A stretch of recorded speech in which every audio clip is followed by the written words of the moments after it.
The Silent Ministration of Bhagavan by Swami Desikananda. The highest ideal for man is to realize God, his real self. Three prerequisites for fulfilling this sublime purpose of life are a human body, as it is only in such a state that we can work out our destiny and practice sadhana, the desire to be free, and the help of your Guru who has crossed the ocean of delusion. This objective unfolds itself commensurate with our spiritual effort and growth. It was grace and good fortune that brought me to the presence of Bhagavan Sri Ramana in 1927. On entering the ashram, I saw the Maharshi seated on a couch, wearing nothing more than a loin cloth and appearing to gaze at some distant void. He was surrounded by devotees sitting at his feet, and the whole scene was reminiscent of sages of yore. I stood for a while in his presence. He looked at me casually, and I made my namaskarams. He made kind inquiries as to where I came from and about my stay. Next morning, I went to the ashram and sat before the Maharshi in meditation. The mind was quiet and unwavering. Sri Maharshi was sitting on the couch as usual, apparently gazing at the hill. Next morning, I again returned to the ashram to sit at his feet. I found I could easily concentrate in his presence and have progressively longer spells of undisturbed meditation, such as I had never been able to achieve before anywhere else. When I told the Maharshi about it and how enjoyable it was, he asked me whether I was sleeping at the time of meditation. On my replying in the negative, he laughed and inquired about my method of meditating, which was to concentrate on a light in the heart and offer a flower to my Ishtam, chosen God, whenever the mind wavered, as instructed by Swami Sivanandaji Maharaj, second president of the Ramakrishna Math Mission. The Maharshi said it was all right for me and I could continue in this way. The third day, after a lengthy meditation in front of the Maharshi, I told him about a picture that I had seen in a church of Jesus, surrounded by all sorts of animals at peace with one another. He replied that this was due to the fact of animosity having been conquered by the sage. Even snakes would not harm anybody here in this ashram, and added that in the presence of sages, evil natures would be conquered and friendliness prevail. That is how the rishis of old used to live in forests and caves, unharmed by wild creatures.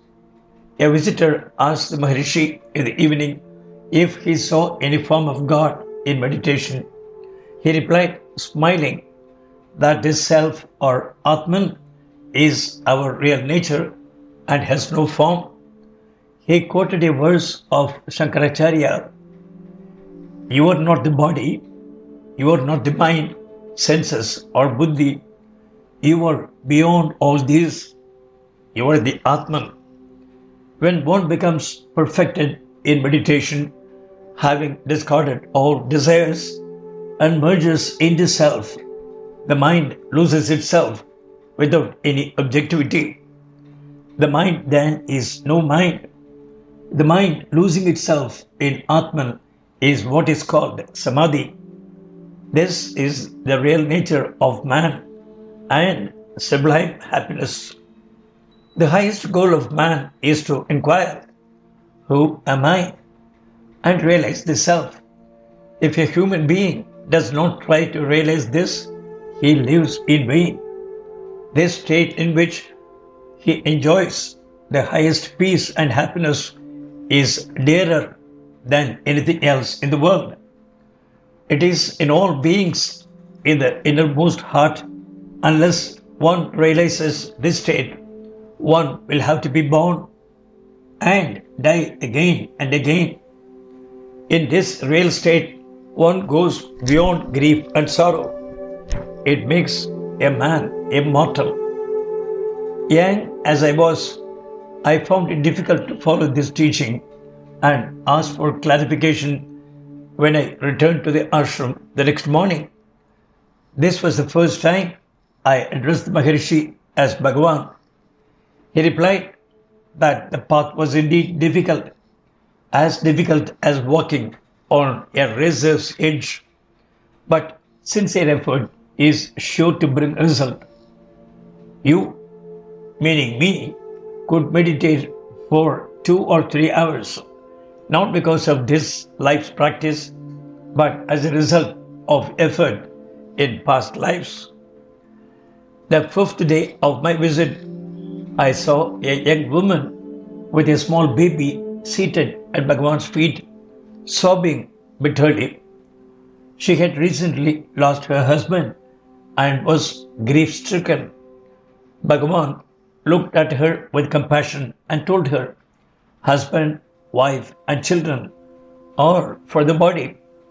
Go home and know who you are. Go home and do not weep. The words of a jnani have power to transform. Home can also mean spiritual home, the source. His command, go home and know who you are, might have taken effect in a heart one pointed and purified by sorrow.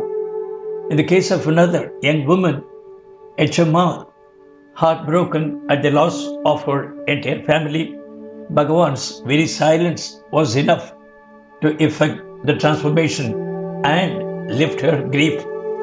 The remaining days went off as usual. Bhagavan's routine was to sit on the couch, mostly in silence, till noon, and again after food and a little rest. He used to look through the mail twice a day and go for a short walk on the hill. He said on one occasion that since there was no mind at all, there was also no concept of anything. All was one full expanse in peace and happiness. He quickly added that we cannot even say one expanse, as there was no second. He was immersed in Sat Chit Ananda, existence, consciousness, bliss. Now his nature is that always. On the 9th day of my stay, when I was ready to leave, I told Bhagavan so. Kneeling before him, I wept profusely. He remarked, you can stay on. Nobody asked you to go. However, I took leave of him the next day, and he told me to continue my meditation as usual, and that everything will be all right in course of time. By Bhagavan's grace, not only was I drawn into the fold of a sage who had the highest realization, but was helped in every way to experience periods of supreme peace and bliss. This indeed formed the sheet anchor of my life, that was, that is, and that will be.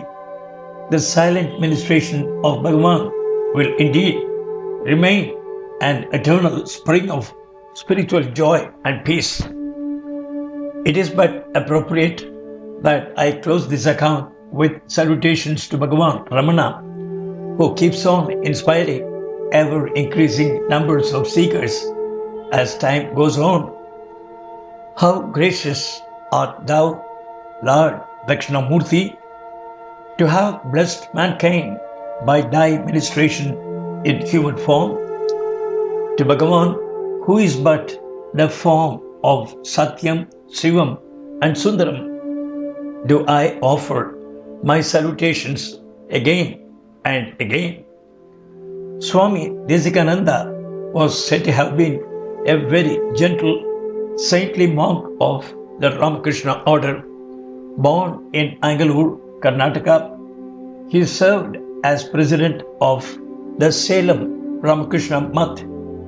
This article was first published in the April 1971 Mountain Path.